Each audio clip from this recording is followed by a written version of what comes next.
तो आज हम टू डायमेंशन मोशन की बात करेंगे और प्रोजेक्टाइल मोशन के ऊपर भी बात करेंगे। अगर आप देखो तो projectile motion two dimension motion का एक स्पेशल केस है और कुछ नहीं है। तो अगर आप टू डायमेंशन मोशन का जो सेंट्रल कोर कॉन्सेप्ट है, एक ही कॉन्सेप्ट है, अगर आप उस एक कॉन्सेप्ट को समझ सकते हो अच्छी तरह से तो प्रोजेक्टाइल मोशन आपके लिए मुश्किल नहीं होगा। तो आज उसके बारे में थोड़ा सा बात करेंगे। तो मेरे पास एक कार है जो स्टेशनरी है, मूव नहीं कर रही है, लेकिन आपके पास कोई एक प्रोविजन है जिससे आप यहाँ से एक बॉल को ऊपर फायर कर सकते हो। तो कार स्टेशनरी है, आपने बॉल फायर किया, कुछ देर के बाद बॉल वापस नीचे गिरेगा। तो आप देखोगे कि बॉल यहीं पे वापस गिरेगा, राइट। तो ये कोई चौंकाने वाली बात नहीं होनी चाहिए, आपको सरप्राइज नहीं करनी चाहिए, क्योंकि रोज़मर्रा की ज़िंदगी में आप देखते हो ऐसा। ठीक है, मैं अभी थोड़ी सी सिचुएशन चेंज कर देता हूँ। अभी इंस्टेड ऑफ स्टेशनरी कार, गाड़ी मूव कर रही है इस डायरेक्शन में। तो जब यहाँ पहुँचती है तो अगेन आप बॉल को ऊपर फायर करते हो। ठीक है, अज्यूम करते हैं कि बॉल को 5 सेकंड लगते हैं ऊपर जाके नीचे आने में। तो 5 सेकंड में आपकी गाड़ी यहाँ पे कहीं पहुँच गई होगी। अब मैं पूछता हूँ, बताओ भाई बॉल कहाँ गिरेगा? तो अगर आप कॉमन सेंस लगाओ तो आपको लगेगा हाँ यार, बॉल सिंस आपने यहाँ पे ऊपर फेंका तो बॉल उसी के नीचे कहीं गिरना चाहिए, यानी कार के पीछे कहीं गिरेगा, क्योंकि कार तो मूव कर चुकी है, तो कार के पीछे कहीं गिरेगा। लेकिन जब आप एक्चुअली ऑब्जर्व करो इसको तो आपको हैरानगी होगी और शायद थोड़ा सा शॉक भी लगे कि अगर आप एयर फ्रिक्शन को थोड़ा इग्नोर मारो तो बॉल यहाँ नहीं गिरेगा, यहाँ नहीं गिरेगा, यहाँ नहीं गिरेगा, एग्जैक्टली यहीं पे गिरेगा। तो क्या हुआ? उसको आंसर करने से पहले मैं जो आपका पहला केस था उसमें जाना चाहूँगा, जहाँ गाड़ी स्टेशनरी थी आपकी और आपने बॉल को ऊपर फेंका था, राइट। तो इस केस में भी बॉल वापस इसी जगह में आता है। इवन ये भी आपको हैरान करना चाहिए, आपको शॉक करना चाहिए, आपको चौंकाना चाहिए, क्योंकि इवन दो गाड़ी आपकी स्टेशनरी है लेकिन अर्थ मूव कर रही है और गाड़ी उसके साथ मूव कर रही है। तो अर्थ की लीनियर वेलोसिटी अप्रॉक्सीमेटली 450 मीटर पर सेकेंड है। इसका मतलब क्या है, अगर 5 सेकेंड भी लगते हैं बॉल को ऊपर जाके नीचे आने में, तब तक अर्थ 2 से ज़्यादा किलोमीटर ट्रैवल कर चुकी होगी और कार भी उतना ट्रैवल कर चुकी होगी। तो कार तो कहीं दूर आगे पहुंच गई होगी, तो बॉल को तो पीछे कहीं गिरना चाहिए कार के। वो एग्जैक्टली यहाँ पे कैसे गिरता है, राइट। अगर आप देखो, जब सदियों पहले लोगों ने बोलना शुरू किया कि भाई अर्थ मूव करती है, तो जो लोग उस थ्योरी में विश्वास नहीं करते थे उन्होंने बोलना शुरू किया, यार अगर अर्थ मूव कर रही है तो जब मैं बॉल को ऊपर फेंकता हूँ तो मेरे हाथ में क्यों गिरता है? अगर अर्थ मूव कर रही है तो मैं भी उसी के साथ मूव कर रहा हूँ, तो बॉल को कहीं पीछे गिरना चाहिए। तो ये एक बहुत जो एवरीडे एक्सपीरियंस है आपका कि आप बॉल फेंकते हो आपके हाथ में वापस आ जाता है, ये बहुत बड़ा ऑब्जेक्शन था उस थ्योरी को कि भाई अर्थ मूव कर सकती है शायद। हाँ, तो इसको सॉल्व करने के लिए हमको एक नई टाइप की फिजिक्स निकालनी पड़ी थी, जो अभी हम इस प्लेलिस्ट में पढ़ रहे हैं। ठीक है, तो अभी कुछ देखेंगे इसके बारे में। तो अभी देखने के लिए यहाँ पे क्या चल रहा है, अपने को कुछ और सिनेरियोज देखने पड़ेंगे पहले। तो यहाँ पे एक सिनेरियो जहाँ पे कोई आपका प्लेन है जो किसी जगह पे रिलीफ पार्सल ड्रॉप कर रहा है, फेंक रहा है। इस पॉइंट पे वो ड्रॉप करता है पार्सल और आगे बढ़ जाता है, राइट। तो जब वो पार्सल ड्रॉप करता है तो एक बात तो पक्की है, कोई इसमें दो राय नहीं है कि भैया पार्सल ज़मीन को हिट करेगा, नीचे पहुंचेगा यहाँ पे ज़मीन पे, राइट। उसमें कोई दो राय नहीं है, राइट। सवाल ये पैदा होता है कि कौन सा पाथ लेगा वो। तो अगर आप कॉमन सेंस यूज़ करो तो आपको लगे हाँ यार यहाँ से रिलीज़ किया है, फोर्स ऑफ ग्रेविटी खींच रही है, तो सीधा इसके बिल्कुल स्ट्रेट लाइन में नीचे गिरना चाहिए यहाँ पे। कुछ लोग सोचोगे मे बी यार यहाँ पे स्टेशनरी नहीं था क्योंकि इसके साथ मूव कर रहा था, मे बी स्ट्रेट लाइन में मूव ना करे, शायद कुछ ऐसा कुछ मूव करे, ये भी थोड़ा रीजनेबल रहेगा।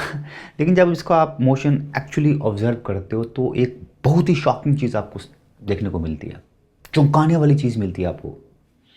वो ये है कि हर एक पॉइंट पे पार्सल जो है वो एग्जैक्टली प्लेन के बिलो होगा, नीचे होगा, एग्जैक्टली उसके नीचे होगा हर एक पॉइंट पे, जब तक वो ग्राउंड को हिट नहीं करता। ऐसा लग रहा है कि पार्सल जो है वो प्लेन की वेलोसिटी से ही मूव किए जा रहा है और हॉरिजॉन्टल डायरेक्शन में। इवन दो आपने पार्सल को ड्रॉप कर दिया, यहाँ पे पार्सल प्लेन में नहीं है, पार्सल मूव कर रहा है जैसे कि पार्सल प्लेन के अंदर ही हो, राइट। तो क्या चल रहा है यहाँ पे, तो भी देखने की कोशिश करेंगे यहाँ पे चल क्या रहा है। तो जब आपने पार्सल ड्रॉप किया एग्जैक्टली इस पॉइंट पे, तो पार्सल की वेलोसिटी थी हॉरिजॉन्टल डायरेक्शन में और वेलोसिटी सेम थी जितनी वेलोसिटी प्लेन की होगी, क्योंकि रिलीज से पहले पार्सल प्लेन में था, राइट।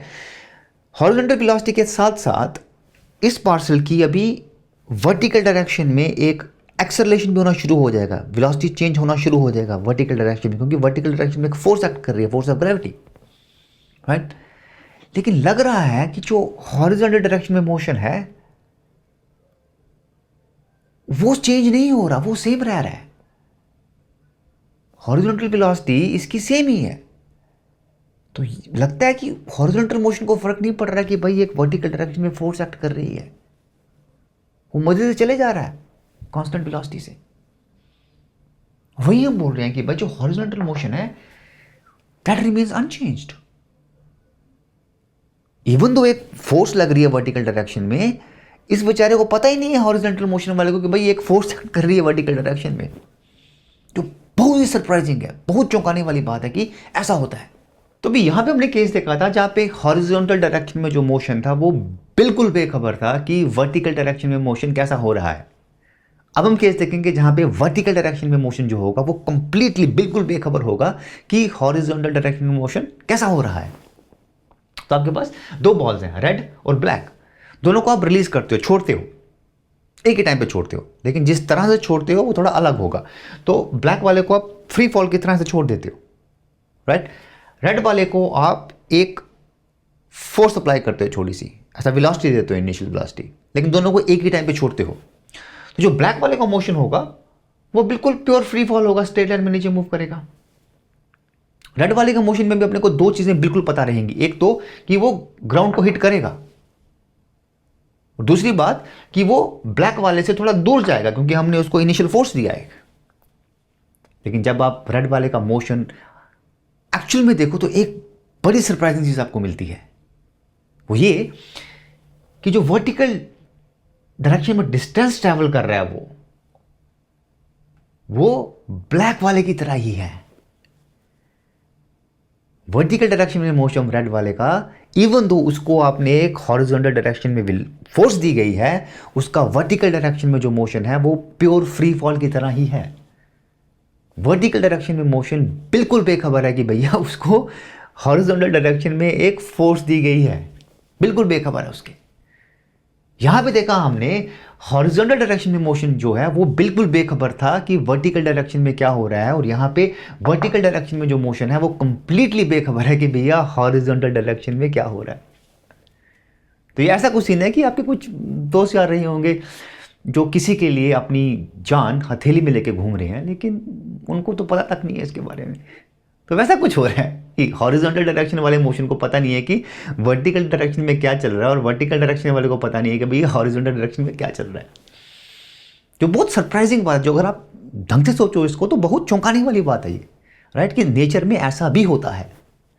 ठीक है, तो अभी इस पूरी कहानी का सारांश क्या है, निचोड़ क्या है? निचोड़ ये है, अगर आपके पास दो डायमेंशनल मोशन है तो आप सोच सकते हो कि आपके पास दो डायमेंशनल मोशन नहीं है, बल्कि दो अलग अलग वन डायमेंशनल मोशंस हैं, एक वर्टिकल डायरेक्शन में, एक हॉरिजॉन्टल डायरेक्शन में, और वो दोनों के दोनों एक दूसरे से बिल्कुल बेखबर हैं। तो जब आपको सॉल्व करना हो टू डायमेंशनल मोशन में, उसको ब्रेक करो हॉरिजॉन्टल और वर्टिकल कंपोनेंट में, एक कंपोनेंट को पकड़ो, उस पे जो भी इक्वेशंस लगानी है आपने लगाओ, वन डायमेंशन की इक्वेशन लगाओ, ये बिल्कुल भूल के कि भाई दूसरा कंपोनेंट भी एग्जिस्ट करता है, फिर दूसरे को पकड़ो, भूल लो कि ये कंपोनेंट एग्जिस्ट करता है, इस पे भी इंडिविजुअली अलग से वन डायमेंशन की इक्वेशंस लगाओ, सॉल्व करो, और जब सॉल्व हो गया तो दोनों को वेक्टोरियली ऐड कर दो, तो आपके पास टू डायमेंशनल मोशन आ जाएगा, राइट। गैलीलियो पहला आदमी था जिसको ये समझ में आ गया था, ये न्यूटन्स के लॉ से पहले ही उसको समझ में आ गया था ये, और उसने ये चीज़ यूज़ की थी जब हम फ्री फॉल की डिस्कशन कर रहे थे, जो बॉल्स के एक्सपेरिमेंट्स किए थे उसने यही कॉन्सेप्ट यूज़ किया था ये पता करने के लिए कि वेलोसिटी कितनी चेंज होती है फ्री फॉल के केस में। और ये इनसाइट कि भाई मोशन को आप दो कंपोनेंट्स में ब्रेक कर सकते हो जो टोटली इंडिपेंडेंट है एक दूसरे के, ये एक बहुत बड़ा इनसाइट था ह्यूमन डेवलपमेंट के लिए, राइट। तो अगर सोचो तो बहुत हैरानगी वाली बात है ये, राइट। तो जितना भी हमने अभी पढ़ा उसके बेस पे हम लोग एक क्लासिक बंदर और शिकारी की प्रॉब्लम सॉल्व करने की कोशिश करेंगे। तो बंदर से लटका हुआ है यहाँ पे ट्री में एक, तो शिकारी ने उसको निशाना बांधा हुआ है, तो बंदर जो है वो काफ़ी समझदार होते हैं, हमारे पूर्वज हैं। तो क्या करता है बंदर, जैसे ही बुलेट फायर होती है यहाँ से, वो ऐसे ग्रिप छोड़ देता है ताकि बुलेट उसको हिट ना करे। तो सवाल ये है कि क्या बुलेट बंदर को हिट करेगी या नहीं करेगी।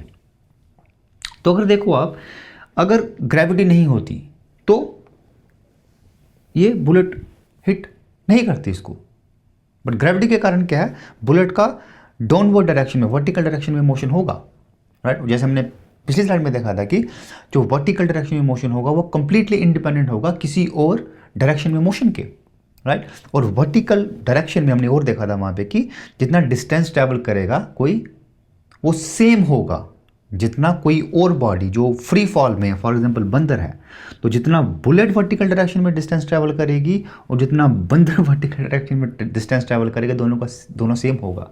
तो इसलिए बुलेट उसको बेचारे को हिट करेगी अनफॉर्चुनेटली।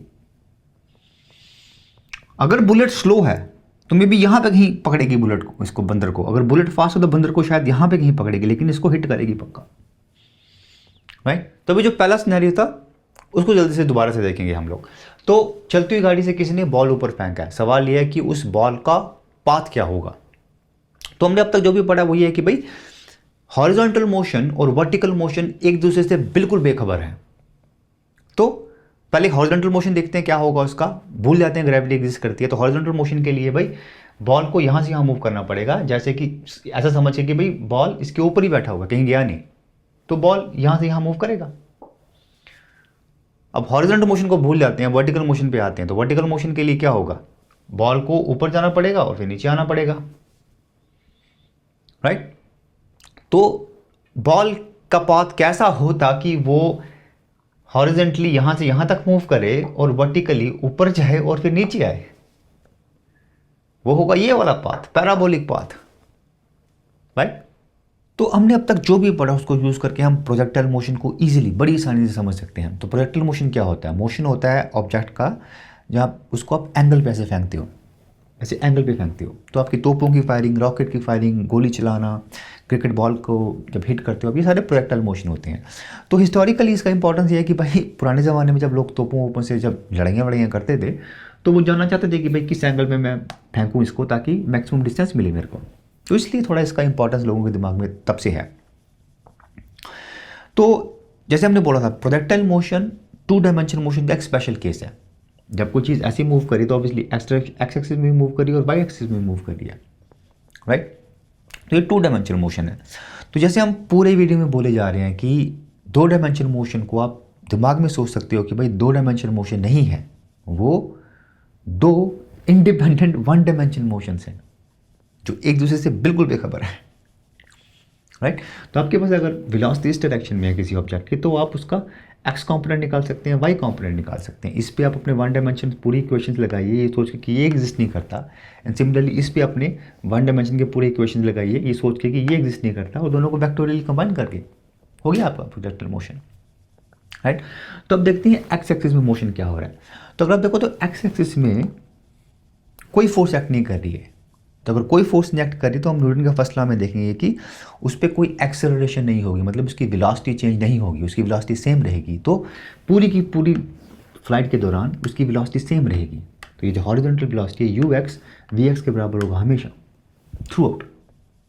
तो कांस्टेंट वेलोसिटी होगी, एक्सेलरेशन नहीं होगी। जब आप इसको सॉल्व कर रहे हो, इस कंपोनेंट को सॉल्व कर रहे हो, तो इमेजिन करो, सबको भूल जाओ, इमेजिन करो कि आप कार में बैठे हुए हो, कार में ट्रैवल कर रहे हो और उस कार की वेलोसिटी सेम है। तो जो आप 1 डायमेंशनल इक्वेशन उसको लगाओगे वो यहाँ पे लगाओगे। जब हम वर्टिकल कंपोनेंट की बात करेंगे तो जब वर्टिकल कंपोनेंट में बात करते हैं हम, तो एक फोर्स एक्ट कर रही है डाउनवर्ड डायरेक्शन में, फोर्स ऑफ ग्रेविटी, उसके कारण एक्सेलरेशन होगा डाउनवर्ड डायरेक्शन में, राइट। तो क्या होगा, इसकी जो इनिशियल वेलोसिटी होगी वाई डायरेक्शन में वो कंटिन्यूसली डिक्रीज करती जाएगी, इस पॉइंट पे 0 हो जाएगी, फिर नेगेटिव डायरेक्शन में इंक्रीज करना शुरू कर जाएगी। जब आप इसको हैंडल कर रहे हो, ये सब भूल जाओ, सोचो कि आपने एक बॉल को ऊपर फेंका है और उसको सॉल्व कर रहे हो 1 डायमेंशन इक्वेशन यूज करके, और वही यहाँ पे होगा। दोनों को आप बाद में वेक्टोरियली ऐड कर दो, आपका मोशन आ गया।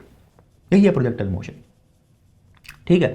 एक बात गौर करने वाली है, ये जो एंगल होते हैं, ये जो एंगल होता है इनिशियल एंगल होता है जो आपका वेलोसिटी बना रहा है एक्स एक्सिस के साथ, हॉरिजॉन्टल के साथ, राइट। ये ज़रूरी नहीं है कि ये एंगल और ये थीटा एंगल जो है वो सेम हो हर पॉइंट पे। थीटा है जो आपका वेलोसिटी, रिजल्टेंट वेलोसिटी हॉरिजॉन्टल के साथ बना रहा है। अगर आप देखो तो ये कॉन्स्टेंटली चेंज करता रहेगा पूरी फ्लाइट में। थीटा 0 थीटा के बराबर खाली एक ही पॉइंट पे होगा जब ये ऑलमोस्ट हिट करने वाला है ग्राउंड को। इसको थोड़ा ध्यान में रखिए, ठीक है। तो अभी हम देखेंगे कि क्या हम प्रोजेक्टाइल मोशन को डिस्क्राइब करने के लिए कुछ और इन्फॉर्मेशन निकाल सकते हैं। तो इनिशियल कंडीशंस क्या होंगे आपके पास, ओरिजिन आपके पास, तो यहाँ पे क्या होगा x0 equal to y0 equal to 0, ठीक है। आपकी x एक्सिस में जो इनिशियल वेलोसिटी होगी वो क्या होगा, u cos theta 0। y axis में इनिशियल वेलोसिटी क्या होगी, u sin थीटा 0। दो वन डायमेंशन की इक्वेशन हम यूज़ करने वाले हैं। पहली वाली होगी वेलोसिटी के लिए v equal to u plus A T, और दूसरी होगी डिस्टेंस के लिए x0 plus U T plus half A T square. तो x एक्सिस में मोशन देखते हैं। x एक्सिस में मोशन जैसे हमने बोला था कि सब कुछ भूल जाओ, इमेजिन करो आप कार में बैठे हुए हो जो जिसकी वेलोसिटी सेम है, ठीक है। तो यहाँ भी वही सेम है, वेलोसिटी हर पॉइंट पे सेम है। तो वेलोसिटी क्या होगी हर पॉइंट पे, क्या होगी, इनिशियल वेलोसिटी के बराबर होगा, ठीक है। डिस्टेंस क्या होगा, वेलोसिटी इनटू टाइम, वो आ गया डिस्टेंस। वाई एक्सिस में मोशन क्या होगा, वाई एक्सिस में वेलोसिटी कांस्टेंट नहीं है क्योंकि एक फोर्स एक्ट कर ले जिसके कारण एक्सेलरेशन होगा, और एक्सेलरेशन क्या होता है, वेलोसिटी चेंज इन वेलोसिटी होता है। तो वेलोसिटी चेंज होगी उसकी, राइट। तो वी वाई क्या होगा, V equal U plus A T निकालो। ए क्या है यहाँ पे, माइनस जी होगा। माइनस जी क्यों, क्योंकि अगर इसको आप पॉजिटिव वाई एक्सिस मानो तो एक्सेलरेशन अपोजिट डायरेक्शन में होगी, तो उससे आप वेलोसिटी निकाल सकते हैं किसी भी पॉइंट पे। अब वर्टिकल डिस्टेंस किसी भी पॉइंट, वर्टिकल डिस्टेंस क्या होगा, अगेन आप वो इक्वेशन लगाइए, पहला x0 plus U T plus half A T square, आपको वर्टिकल डिस्टेंस आ जाएगा। तो अभी आपको किसी भी पॉइंट पे रिजल्टेंट वेलोसिटी निकालने का, फॉर एग्जांपल यहाँ पे निकालने का, तो इसलिए निकाल सकते हो मैग्नीट्यूड उसका vx square plus vy square, उसका स्क्वायर रूट। और किसी भी पॉइंट पे आपको डिस्प्लेसमेंट निकालने का, ऐसा डिस्प्लेसमेंट निकालने का, वो भी आप X square plus Y square का स्क्वायर रूट निकाल सकते हैं, ठीक है। तो अभी तक हमने जो भी इन्फॉर्मेशन निकाली है उसको यूज़ करके हम कुछ रियली कूल इन्फॉर्मेशन निकाल सकते हैं। फॉर एग्जाम्पल अगर मेरे को पता करना हो एंगल थीटा की वैल्यू किसी भी पॉइंट पे क्या है, वो इजिली निकाल सकता हूँ मैं। tan थीटा क्या होगा, V by by V X perpendicular upon base. For example यहाँ पे वी वाई की वैल्यू क्या है, 0 है, तो tan थीटा क्या होगा, 0 होगा, थीटा 0 होगा। तो इजीली आप देख सकते हैं यहाँ पे थीटा 0 है, थीटा की वैल्यू कंटिन्यूसली चेंज कर रही है, और इसको यूज़ करके आप किसी भी पॉइंट पे थीटा की वैल्यू निकाल सकते हैं। आपको पता हो करना हो टाइम ऑफ फ्लाइट कितना, यानी कि यहाँ से लेके यहाँ तक पहुँचने में कितना टाइम लगेगा। तो अगर आप देखो इन दो पॉइंट्स की एक खूबी है, वो खूबी ये है कि इन दो पॉइंट्स पे वर्टिकल डिस्टेंस y जो है वो 0 होगा। तो y की इक्वेशन दी थी, इसको 0 बना दो, दो t की वैल्यूज़ पे ये इक्वेशन 0 होगी, एक t इक्वल टू 0 और एक t इस पॉइंट पे। तो आपका टाइम ऑफ फ्लाइट आ गया। अभी आपको रेंज निकालनी हो, रेंज मतलब कि यहाँ से लेके यहाँ तक हॉरिजॉन्टल डिस्टेंस कितना है, वो क्या होगा, जितना यहाँ से यहाँ जाने में टाइम लगता है मल्टीप्लाई बाय वेलोसिटी, और वेलोसिटी इस केस में क्या कांस्टेंट है, ux। तो ux मल्टीप्लाई बाय ये टाइम करो, आपके पास रेंज आ जाएगी। अभी आपको निकालना हो मैक्सिमम हाइट कितनी है, मैक्सिमम हाइट इस पॉइंट पे होगी, और इस पॉइंट की भी एक खूबी है, वो खूबी क्या है, इस पॉइंट पे वर्टिकल वेलोसिटी 0 है, इस पॉइंट से वो नीचे आना शुरू करता है, तो उस पॉइंट पे वर्टिकल वेलोसिटी 0 होगी। तो वर्टिकल वेलोसिटी को 0 बना दो, आपके पास एक टाइम की वैल्यू आ जाएगी, उस टाइम पे मैक्सिमम हाइट अचीव होगा, उस टाइम की वैल्यू इसमें डालो, आपको पास मैक्सिमम हाइट आ जाएगी। इक्वेशन फॉर ट्रैजेक्टरी, तो x जो आपका हॉरिजॉन्टल डिस्टेंस होता है वो हमने देखा पिछली स्लाइड में ये होता है, इससे t की वैल्यू ये आ जाएगी आपके पास। वर्टिकल डिस्टेंस हमने देखा ये होता है, t की वैल्यू वहाँ की वैल्यू इसमें सब्स्टिट्यूट करो, आपको ऐसा कुछ आ जाएगा, वो थोड़ा रीअरेंज करना पड़ेगा। तो ये कांस्टेंट है, ये कांस्टेंट है, तो आपके पास क्या आ गया, y is equal to B X minus C X square, B और सी कांस्टेंट है। अगर आप घोर से इस इक्वेशन को देखो तो क्या है, इक्वेशन किसकी है, ये पैराबोला की इक्वेशन है। तो ये जो पाथ फॉलो कर रहा है ये प्रोजेक्टाइल, वो पैराबोला है। तो अभी जो भी प्रॉपर्टी पैराबोला के लिए एप्लीकेबल होती है वो उस पाथ के लिए एप्लीकेबल होगी। तो भी आपको फील्ड्स में जाके तोपे नहीं चलानी पड़ेगी इसको स्टडी करने के लिए। ये इक्वेशन पकड़ा के उसको किसी मैथमेटिशियन को दे दो, बोलो भाई इसकी प्रॉपर्टीज़ क्या होती हैं पैराबोला की, जो प्रॉपर्टीज़ बताएगा वो आपके लिए इसके लिए भी एप्लीकेबल होंगी, ठीक है। तो भी हमने जो भी इस केस के लिए पढ़ा आप इस केस के लिए भी यूज़ कर सकते हो। ये वो वाला केस है जहाँ पे एक प्लेन ने कुछ रिलीफ पैकेज ड्रॉप किया ऐसा, ठीक है। तो इस केस में ये जो वर्टिकल डिस्टेंस रहेगा इसको क्या बोलते हैं, डिस्टेंस ऑफ ड्रॉप बोलते हैं। ये एक्स डिस्टेंस आपका अभी भी रेंज रहेगा। इसमें भी एक नया वेरिएबल आ गया बीटा, जिसको हम बोलते हैं एंगल ऑफ साइट। अगर आप देखो, अगर ये आपका टारगेट, अगर आपको यहाँ पे हिट करने का तो आपको पार्सल यहाँ पे ड्रॉप करना पड़ेगा। आप यहाँ ड्रॉप नहीं कर सकते या फिर यहाँ ड्रॉप नहीं कर सकते अगर आपको यहाँ पे हिट करने का है। तो ये जो लाइन ऑफ साइट होती है आपकी, ये जो एंगल बनाती है हॉरिजॉन्टल के साथ, इसको बोलते हैं एंगल ऑफ साइट। निकालना ईजी है, perpendicular upon base is tan theta, perpendicular upon base tan beta हो जाएगा। ठीक है, गौर करने वाली बात, ये डिस्टेंसेस हैं। हमने यहाँ tan थीटा निकालने के लिए यूज़ किया था, उसके लिए वेलोसिटी के कंपोनेंट यूज़ किए थे। यहाँ पे हम लोग वर्टिकल और हॉरिजॉन्टल डिस्टेंस यूज़ कर रहे हैं, ध्यान में रखिए इसको। इसके अलावा जब रिलीज़ करते हो, जब रिलीज़ करने वाले हो, तो उस टाइम पे थीटा ज़ीरो, ये थीटा ज़ीरो क्या होगा? ज़ीरो होगा। थीटा ज़ीरो क्या था? वेलोसिटी जो हॉरिजॉन्टल के साथ एंगल बना रही है, वहाँ पे तो हॉरिजॉन्टल डायरेक्शन में ही चले जा रहा है प्लेन, तो थीटा ज़ीरो क्या होगा? ज़ीरो होगा। उसके साथ साथ जब आप रिलीज़ के टाइम पे जो वर्टिकल डायरेक्शन में वेलोसिटी का कंपोनेंट क्या होगा? वो भी ज़ीरो होगा, क्योंकि आपकी सिर्फ हॉरिजॉन्टल डायरेक्शन में ही वेलोसिटी है। यहाँ पे कुछ कंपोनेंट था वर्टिकल डायरेक्शन में वेलोसिटी का। ठीक है, उसके अलावा प्रीटी मच सब कुछ सेम रहेगा। जैसे हमने इसके लिए यूज़ की चीज़ें इसके लिए भी यूज़ कर सकते हैं। अगर आप देखो, पहला वाला ग्राफ इसके लिए, दूसरे वाला ग्राफ इसके लिए, दोनों ग्राफ सेम ही है ऑलमोस्ट। फ़र्क बस कितना ही है, फ़र्क बस यही है कि कोऑर्डिनेट सिस्टम के कंपैरिजन में आपने प्लेस कहाँ पे किया हुआ है इसको। यहाँ पे थीटा नॉन जीरो है, वहाँ पे थीटा जीरो है, और वहाँ पे आपके पास एक एंगल ऑफ साइड भी आ गया। तो इस वीडियो के लिए इतना ही। आपका टाइम के लिए शुक्रिया। Thank you so much for your time. आपसे फिर मुलाकात होगी। Thank you.